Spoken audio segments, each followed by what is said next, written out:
Budget वही जो अच्छे दिन लाए। इस वक्त की हमारे जितने भी दर्शक हैं उनका हम स्वागत करते हैं। हमारी इस खास पेशकश में हम आपको दिखा रहे हैं यहाँ पर एक बहुत बड़ी कवरेज, जिसमें हम आपको बताएंगे कि आज देश के कोने कोने में क्या प्रतिक्रियाएं आ रही हैं, कैसे लोग रिएक्ट कर रहे हैं, कैसे इंडस्ट्रीज रिएक्ट कर रही हैं। बजट वही जो अच्छे दिन लाए। लेकिन इस वक्त की बड़ी खबर, वित्त मंत्री पहुंचे, वित्त मंत्रालय पहुंचे अरुण जेटली। वित्त मंत्रालय पहुंच चुके हैं अरुण जेटली और अब इसके बाद यहां से राष्ट्रपति भवन जाएंगे। बजट से पहले अधिकारियों से करेंगे बातचीत।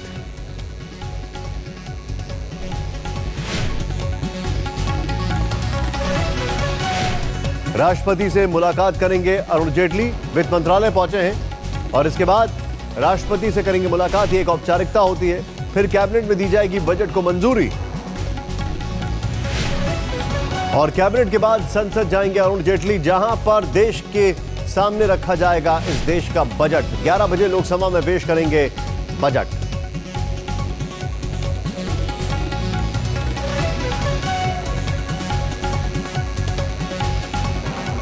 आशीष महर्षि इस वक्त हमारे साथ जुड़ चुके हैं। आशीष, पूरी प्रक्रिया बताएं, क्या क्या होगा। अभी गए हैं वो वित्त मंत्रालय, उसके बाद राष्ट्रपति भवन जाएंगे। ये राष्ट्रपति भवन जाने के बाद क्या होगा, राष्ट्रपति भवन क्यों गए, हमारे दर्शकों को एक एक चीज समझाएं। देखिए निशांत, ये औपचारिकता होती है। बजट क्योंकि आपको पता होगा एक तहखाना है जो कि वित्त मंत्रालय के नीचे है, वहाँ उसको छपाया जाता है। वहाँ पे पूरी एक प्रेस लगी हुई है जो कि छापती है इसको, बजट के पेपर को। उसको पूर्ण सुरक्षा में रखा जाता है क्योंकि कोई आ नहीं जा सकता। बजट पेपर बहुत सेंसिटिव होता है, इसलिए उसको पूर्ण सुरक्षा में रखा जाता है। CISF उसकी सिक्योरिटी देखती है। उसके जो बजट के जो डॉक्यूमेंट्स हैं वो सारे अभी पार्लियामेंट में लाए जाएंगे, ट्रकों के अंदर लाए जाते हैं, उनको रखा जाता है। अभी वित्त मंत्री घर से निकल के जो है वित्त मंत्रालय पहुंच गए हैं, अपनी टीम से मुलाकात करी क्योंकि वहाँ पे वित्त सचिव होते हैं, बैंकिंग सचिव होते हैं, साथ में रेवेन्यू सचिव होते हैं। तो जितने भी हैं ये सचिव होते हैं उनके साथ मुलाकात होती है। CBDT और CBEC के चेयरमैन होते हैं, उनसे मुलाकात होती है। और साथ में अब इसके बाद जो है वो जाएंगे राष्ट्रपति के पास, एक औपचारिकता होती है और उसके बाद कैबिनेट का एक अप्रूवल चाहिए होता है बजट को पेश करने से पहले, क्योंकि ये फाइनेंस बिल होता है। इस बिल को पेश किया जाएगा। पेश करने के बाद इस पे चर्चा होती है और चर्चा होने के बाद ये फाइनेंस एक्ट बनता है। ये हर साल की प्रक्रिया है। लेकिन निश्चित तौर पे निशांत, जो सबसे इंपॉर्टेंट है इस बार की नज़र जो बजट पे रही है वो ये है कि किस तरीके से देश की आर्थिक स्थिति को सुधारा जाएगा, वो सबसे इम्पॉर्टेंट है। और साथ में क्योंकि बजट क्या जो सरकार आई है पूर्ण मैंडेट के साथ आई है, तो वो ये भी एक्सपेक्ट किया जा रहा है आम आदमी जो मिडिल क्लास है खासतौर से, कि उसकी जेब में कुछ ना कुछ ज़रूर आएगा। तो एक बड़ी अजीब सी सिचुएशन है जिसके अंदर की सरकार को कड़े डिसीजन लेने हैं, साथ में आम आदमी को खुश भी रखना है जिसने इनको वोट करके सत्ता तक पहुंचाया है। बहुत बहुत शुक्रिया आशीष इस जानकारी के लिए आपका। लेकिन अब कुछ ही लम्हे हैं जब बजट आपके सामने आ जाएगा, यानी कि अभी घड़ी मिला लीजिए आप, तकरीबन 9:05 हो रहे हैं और 11 बजे ये बजट आना है। आज दिखेंगे अच्छे दिन के मोदी के मंत्र, यानी चुनावों से पहले तमाम रैलियां, तमाम जनसभाओं को संबोधित किया, लाखों किलोमीटर सफर किया, कहा अच्छे दिन आएंगे, अच्छे दिन आएंगे। लेकिन आज क्या आम आदमी के लिए अच्छे दिन आएंगे? क्या आम आदमी, क्या खास आदमी? मोदी के पिटारे में सभी के लिए कुछ ना कुछ होगा। सुबह 11 बजे मोदी सरकार अपना बजट लोकसभा में पेश करेगी। वित्त मंत्री अरुण जेटली उम्मीदों का बजट लेकर आएंगे। मुमकिन है कि इनकम टैक्स में छूट सीमा बढ़ाकर नौकरी पेशे वालों को राहत की सौगात मिले।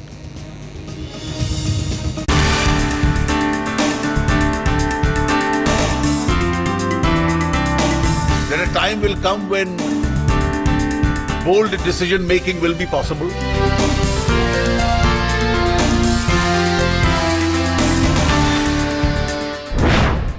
चुनाव के पहले कांग्रेस ने 100 दिन में महंगाई हटाने का वादा किया था।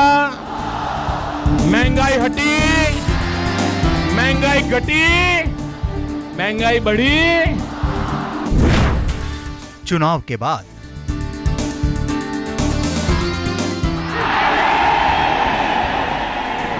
अच्छे दिन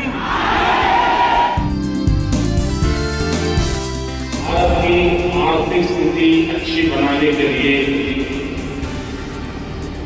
इस संकटों से देश को बाहर निकालने के लिए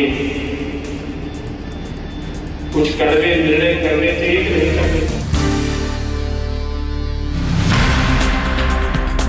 चुनावी वादे भी पूरे करने हैं और देश की अर्थव्यवस्था को बुलेट रफ्तार भी देनी है। मोदी सरकार को दो मोर्चों पर काम करना है। जाहिर है मोदी सरकार के पहले बजट में दोनों कोशिशें दिखेंगी।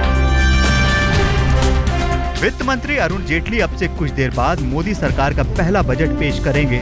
उन पर उम्मीदों का भारी बोझ है। हर किसी की नजरें उन पर टिकी हैं। क्या आम आदमी, क्या खास आदमी और क्या कॉर्पोरेट्स, सबकी उम्मीदें बस यही हैं कि क्या उनके अच्छे दिन आएंगे। आम बजट से सबसे ज्यादा उम्मीदें टैक्स राहत की रहती हैं। समाज का हर वर्ग इससे राहत चाहता है, जबकि टैक्स सरकारी खजाने भरने का बड़ा स्रोत है। नौकरी पेशे वाले तो बस इसी पर आंखें गड़ाए रहते हैं कि इनकम टैक्स में राहत मिली कि नहीं और मिली तो कितनी। फिलहाल सालाना 2 लाख से नीचे की कमाई करने वालों को इनकम टैक्स के दायरे से बाहर रखा गया है। इनकम टैक्स के 3 स्लैब हैं, 10%, 20% और 30%।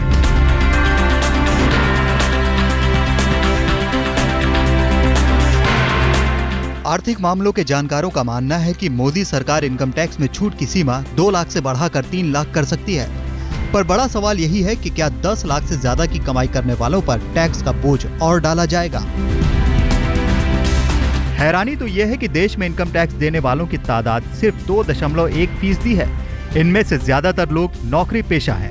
मोदी सरकार के पास सबसे बड़ी चुनौती यही है कि कैसे इस दायरे को बढ़ाया जाए। इनकम टैक्स का दायरा बढ़ाने और सेविंग्स के लिए लोगों को प्रोत्साहित करने के लिए मोदी सरकार इनकम टैक्स में 80C के तहत छूट का दायरा 1 लाख से बढ़ाकर 2 लाख कर सकती है। इसके अलावा होम लोन पर मिलने वाली छूट का दायरा भी बढ़ सकता है।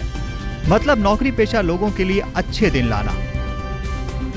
अर्थव्यवस्था की सुस्त रफ्तार को देखते हुए ये संभव नहीं लगता कि मोदी सरकार कॉर्पोरेट टैक्स में कोई बढ़ोतरी करे। बढ़ती महंगाई इनडायरेक्ट टैक्स को बढ़ाने में ब्रेक का काम कर रही है। ऐसे में उम्मीद तो यही है कि वित्त मंत्री टैक्स स्लैब में कोई बड़ा फेरबदल करें। ज्यादा से ज्यादा लोग ईमानदारी से टैक्स चुकाएं, इसलिए टैक्स सिस्टम में बड़ा बदलाव जरूर हो सकता है। गाड़ियों और कुछ कंज्यूमर प्रोडक्ट्स के उत्पाद शुल्क में पहले ही कमी की जा चुकी है, जो दिसंबर तक जारी रहेगी। हालांकि काफ़ी एनकरेजिंग रिजल्ट्स हैं। अभी हमने जून के रिजल्ट्स अनाउंस किए हैं। करीब 32% ग्रोथ है। डोमेस्टिक मार्केट में 31% ग्रोथ है और आफ्टर काफ़ी दिनों के बाद हमने 1 लाख के ऊपर गाड़ियाँ बेची हैं इस महीने के अंदर। और एक बहुत ही उत्साहवर्धक बात है कि हर सेगमेंट में ग्रोथ है। That's a encouraging sign. उम्मीद है कि इस लिस्ट में कुछ और सेक्टर जुड़ जाएं, लेकिन अच्छे दिन लाने के लिए सिगरेट और शराब पर और टैक्स लादे जाएं, इसकी पूरी उम्मीद है। ऋचा रावत और आशीष महर्षि के साथ आज तक ब्यूरो। अगर मैं आपको एक बात बताऊं अभी इस वक्त, तो आप हैरान हो जाएंगे कि G20 देशों में सिर्फ इटली को छोड़ के भारत में जो इनकम टैक्स रेट है वो सबसे ज्यादा है। बस इटली में एक हमसे ज्यादा है। आइए सीधे चलते हैं, हमारे साथ हमारे संवाददाता जुड़ चुके हैं मुंबई से और उनका हम स्वागत करते हैं। सबसे पहले मैं आपसे जानना चाहूंगा, मुंबई में आप मौजूद हैं, भरभराकर बारिश हो रही है, लेकिन स्टॉक मार्केट भी ऐसे ही नीचे गिर रहा है। अगर बात की जाए सबसे पहले रेल बजट की और उसके बाद इकोनॉमिक सर्वे की, जानना चाहूंगा मैं आपसे वहां पर क्या हाल है। लेकिन मैं आपसे उससे पहले यहां पर रोकूंगा।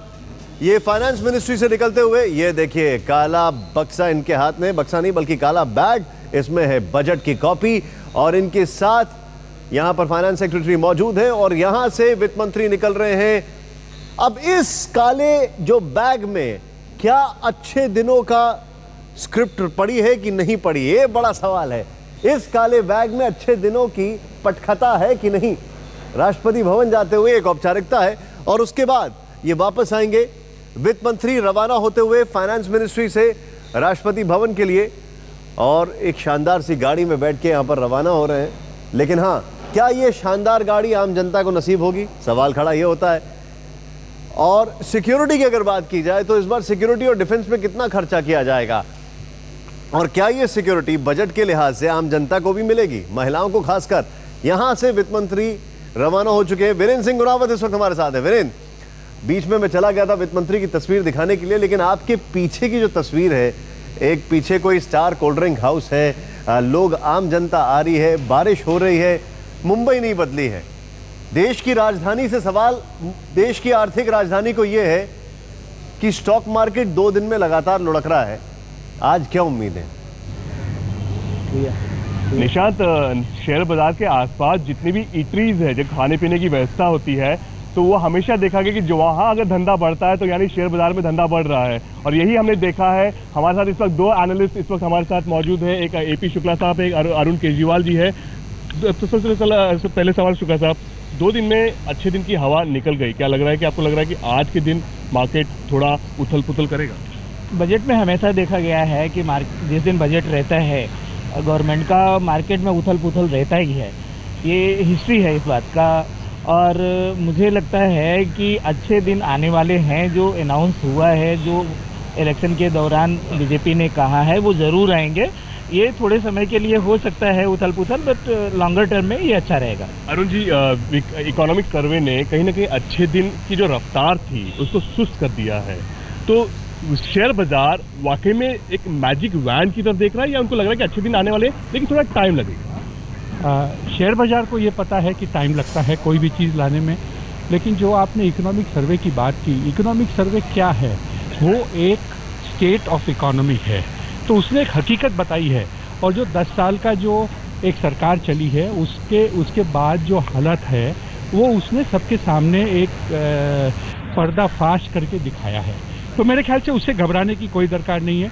पर आपने एक सवाल पूछा था कि 2 दिन में हवा निकल गई है, ऐसा क्या? 5000 अंक बढ़ने के बाद में अगर 600-700 निकल जाते हैं तो एक तकलीफ क्या है? अरुण जी, इसी शेयर बाजार में साल भर पहले कोई भी निवेशक दिखाई नहीं देता था इस दलाल सीट में। अब थोड़ी रौनक दिखने लगी है मोदी के नाम पर। क्या ये बरकरार रहेगी इस बजट के आने के बाद भी? देखिए, इस देश की जनता ने एक मैंडेट दिया है, और वो मैंडेट क्या है कि हर तीसरे आदमी ने ये सरकार को वोट दिया है, और वो ये चाहती है कि 30 साल के बाद में नॉन कोलिशन पॉलिटिक्स हुआ है, गवर्नमेंट के पास में एक और मौका मिलेगा अगर उसे कुछ कोर्स करेक्शन करना है। 7 महीने के बाद में फिर दूसरा बजट आएगा। मुझे लगता नहीं है कि ये मैंडेट कोई भी पार्टी छोड़ेगी। तो जो वीरेंद्र, मेरा सवाल जो उम्मीद है जो तो देश को आगे ले जाना मैं है, एक सीधे सवाल पूछूंगा इनसे। हाँ निशांत, मेरा एक सवाल इनसे ये है, ये जो भी फील गुड फैक्टर की बात कर रहे हैं, अच्छे दिनों का जो हैंगओवर यहाँ पर दिख रहा है, क्या मुंबई स्टॉक एक्सचेंज में अच्छे दिनों का हैंगओवर इसलिए दिखाई दे रहा है कि मुंबई दिल्ली से दूर है लेकिन गुजरात से नजदीक है? अभी भी वहां की फील चलती आ रही है? निशांत दिल्ली से एक सवाल कर रहे हैं वैसे आप दोनों के लिए, लेकिन अरुण जी आपसे पूछना चाहूंगा कि ये जो फील गुड फैक्टर इस वक्त शेयर बाजार में दिख रहा है, ये इसलिए तो नहीं दिख रहा कि भाई दिल्ली तो मुंबई से दूर है लेकिन गुजरात और मुंबई से नजदीक है? अगर इन्होंने इसे एक महज जोक की तरह कहा है तो मैं मान लेता हूँ। लेकिन अगर आप ये कहना इसे एक सीरियस मुद्दे की तरह तौर पे लेना चाहते हैं, तो बम्बई जो है देश की आर्थिक कैपिटल है, और बाजार में क्या होता है ये विश्व भर देख रहा है। और बाहर इस बार जो इंटरेस्ट इंडियन बजट में है वो मेरे ख्याल से कभी नहीं रहा है। तो इस बजट में एक मैसेज जाना है कि भारत एक उभरता देश है और वो डिलीवर करेगा। मेरा सीधा सवाल है, मैं यहाँ पर मैं आपको रोक रहा हूँ, मैं थोड़ा आपको रोक रहा हूँ। हमारे जितने भी दर्शक हैं, क्योंकि हम बात मुंबई से कर रहे हैं, बहुत जबरदस्त कॉन्ट्राडिक्शंस हैं अगर स्टॉक मार्केट की बात की जाए, क्योंकि स्टॉक मार्केट अपने आप में कहा जाता है बैरोमीटर इकोनॉमी का। देखिए, मॉनसून खराब है, मुंबई में 1 महीने देर से बारिश हो रही है, 3 हफ्ते 4 हफ्ते देर से बारिश हो रही है, मॉनसून खराब है, महंगाई बेइंतहा बढ़ती जा रही है, रेलवे के फेयर्स बढ़ गए, लेकिन स्टॉक मार्केट भी बढ़ रहा है। अगर इंडिकेटर की बात की जाए तो ये कौन सा इंडिकेटर है? मैं सीधे इनसे सवाल ये जानना चाहता हूं। मेरा पहला सवाल ये है, और इसी में जुड़ा हुआ दूसरा सवाल है कि जिस इकोनॉमिक सर्वे में ये संकेत दिए गए हैं कि हमें कड़े फैसले लेने पड़ेंगे, हमें सब्सिडीज के ऊपर अंकुश लगाना पड़ेगा, आपको लगता है कि अच्छे दिन की जो बात हो रही है वो यहां पर दिखाई देंगे? बिल्कुल, ये सवाल निशान का सवाल शुक्ला साहब आपसे करना चाहूंगा अभी कि इतने अच्छे दिन नहीं है। अगर हम ग्राउंड रियलिटी देखें, मॉनसून 1 महीना लेट आया है, महंगाई बिल्कुल आसमान छू रही है, तो क्या वाकई में अच्छे दिन की शुरुआत हो चुकी है? अच्छे दिन की तरफ हम बढ़ रहे हैं? अच्छे दिन की तरफ शेयर बाजार बात कर रहा है? और दूसरा सवाल इसी से जुड़ा है कि किस दिशा में ये मार्केट जाएगा? आज अगर ओपनिंग भी होगी तो कैसी होगी? ओपनिंग पॉजिटिव होगी। और आपने अच्छे दिन की जो बात की है, अच्छे दिन तो तभी से शुरू हो गए जब इस गवर्नमेंट को फुल मैंडेट मिल गया। जैसा केजरीवाल जी ने कहा कि हर तीसरे आदमी ने वोट दिया है, और फुल मैंडेट के साथ गवर्नमेंट है, सरकार बनाई है। ग्राउंड रियलिटी अलग है सर, मोदी सरकार बने कोई भी सरकार में, ग्राउंड रियलिटी तो वैसी नहीं है। नहीं, ग्राउंड रियलिटी भी चेंज हो रही है। आपने देखा कि एक खुशहाली का माहौल पूरे देश में बना है, तो ये भी ग्राउंड रियलिटी ही है ना कि जो चेंजेज आए हैं। अभी 1-1.5 महीने में ही ये सेस कर लेना कि अच्छे दिन चले गए या ये है। पिछली सरकार ने जो खाली खजाना छोड़ा है, अभी सरकार को भरना है और लोगों को डिलीवर करना है। जो उनके कमिटमेंट है वो उन्होंने ऑलरेडी डिलीवर करना शुरू कर दिया है। तो अगर उनके कमिटमेंट पूरे होंगे जैसा उन्होंने प्रॉमिस किया है तो अच्छे दिन आने में देर नहीं लगेगी। मार्केट की शुरुआत फ्लैट रहेगी, ठीक रहेगी? नहीं, मार्केट की शुरुआत करीब 50-100 पॉइंट ऊपर होगी। जो दिन में थोड़ा सा उतार चढ़ाव होगा, लेकिन अगर बजट अच्छा सकारात्मक रहा तो अच्छा रहेगा। बिल्कुल। निशांत, आपके साथ जो एक्सपर्ट्स खड़े हुए हैं उनको उनकी बात सुनकर तो दाग दहलवी का एक शेर याद आता है कि आपका एतबार कौन करे, रोज रोज का इंतजार कौन करे। खैर, हमारे जितने भी दर्शक हैं अपने मोबाइल और लैपटॉप पर आप सीधे बजट की एक एक खबर देख सकते हैं। हमारा ये सीधा प्रसारण देख सकते हैं। बस टाइप करें www.aajtak.in/budget 2014 और आज तक पर बाकी ताजा खबरें देखने के लिए आप लॉग इन करें www.aajtak.in/tv पर। यहां पर हम यहां पर नीचे दिखा रहे हैं, आप इसको देखते रहें, ये ठीक सामने आपके दिखा रहे हैं। साथ ही बजट से जुड़ी किसी भी खबर को देखने के लिए आप लॉग इन करें www.aajtak.in/budget 2014। देखिए, इस बजट को हम इतनी सारी उम्मीदों से जोड़कर क्यों देख रहे हैं? ये जो हम यहाँ पर लिख के दिखा रहे हैं, बजट वही जो अच्छे दिन लाए। यहाँ पर हम आपको जो पिलर्स दिखा रहे हैं, ये देखिए, जो हम आपको बता रहे हैं कि किस तरीके से रुपया ऊपर जाएगा, नीचे आएगा, इस बजट के बाद क्या होगा। आपका जो एक बंगला बने नया, इसके दाम ऊपर जाएंगे, नीचे आएंगे। हम आपसे क्या सवाल पूछ रहे हैं, हम आपको क्या बताने की कोशिश कर रहे हैं? बजट वही जो अच्छे दिन लाए। अच्छे दिन क्यों? क्योंकि इसी अच्छे दिन के वादे पर नरेंद्र मोदी सरकार को जमकर बहुमत मिला। जनता ने अपना जनादेश दिया और जनता ने कहा कि आप आइए और हमारे लिए अच्छे दिन लाइए। लेकिन सरकार में आने के बाद तकरीबन 10-15 दिन के अंदर रेल का भाड़ा बढ़ गया। रेलवे बजट आया, उसमें भाड़ा कम नहीं हुआ। कहा कि कड़वा घूंट पीना पड़ेगा। अब बजट आ रहा। बजट से पहले हम समझ सकते हैं कुछ कड़वे घूंट के लिए हम तैयार हैं, लेकिन ऐसे कड़वे घूंट भी नहीं जो हमारी जेब में अंदर छेद कर दें और हमें पता भी न लगे कि हमारा पैसा कहां जा रहा है। तमाम कोशिशों के बाद भी महंगाई कम होने का नाम नहीं ले रही है। उम्मीद है कि वित्त मंत्री कुछ ऐसे कदम उठाएंगे, कुछ ऐसी व्यवस्था करेंगे जिससे आम जनता राहत की सांस ले पाए। कुछ ऐसी कोशिश करेंगे कि लोगों की जेब में पैसा बचे, और अगर लोगों की जेब में पैसा बचेगा तभी तो देश के अंदर वो पैसा लगेगा, तभी तो देश की इकोनॉमी चलेगी। ध्यान से देखें रिपोर्ट।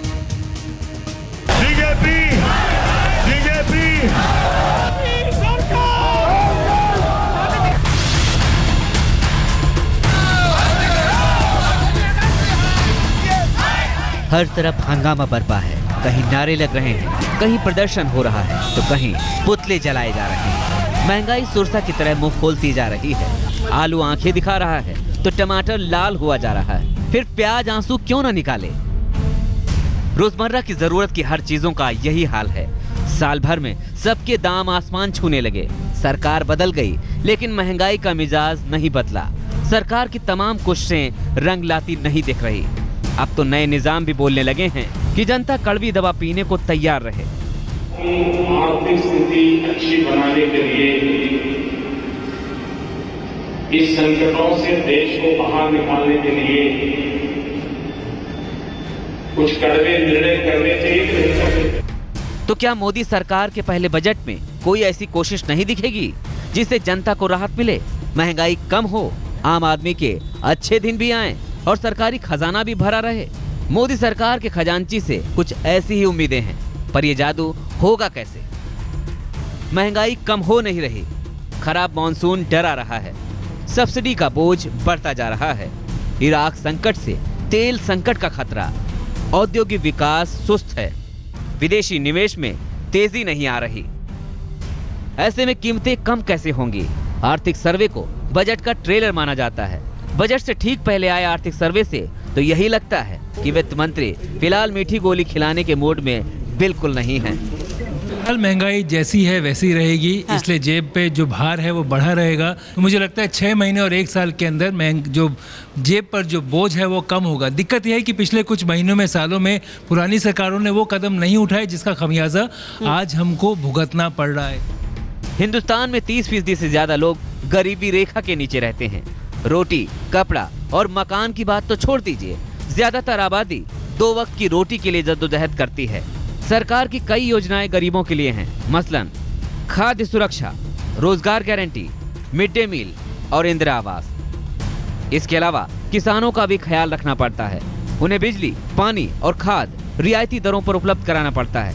इन योजनाओं से सरकारी खजाने पर काफी बोझ पड़ता है, लेकिन ये ऐसी योजनाएं हैं जिस सरकार के सामने इस बार चुनौतियां कुछ ज्यादा हैं क्योंकि मॉनसून बहुत खराब है।